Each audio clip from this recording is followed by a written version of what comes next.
Paper filters have been an interesting area for espresso.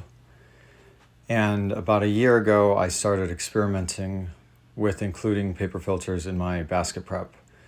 I started on the bottom and then ended up moving it to the middle.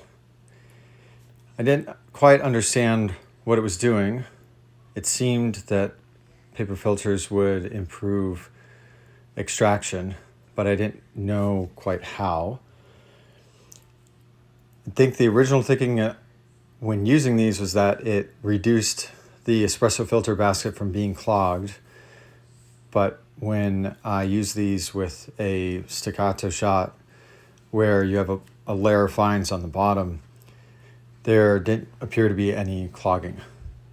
But what was more interesting is that when you start looking at dry versus damp versus wet, you can see that the water spreads out across the filter very quickly for a damp paper filter, which is why it's important if you're using paper filters to make sure you wet it and then dry most of the water out so it's just a bit damp before putting it in.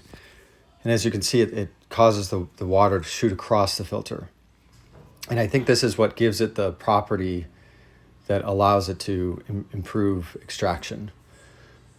So in more recent experiments, I've used 2 or 3 or 4 layers. I've also tried a cloth filter, and it appears that you could use the number of filters you use could also modify how quickly a shot flows, in part because you're reducing channeling. So I went through a couple different filter types. This is a bleached paper and then organic brown paper.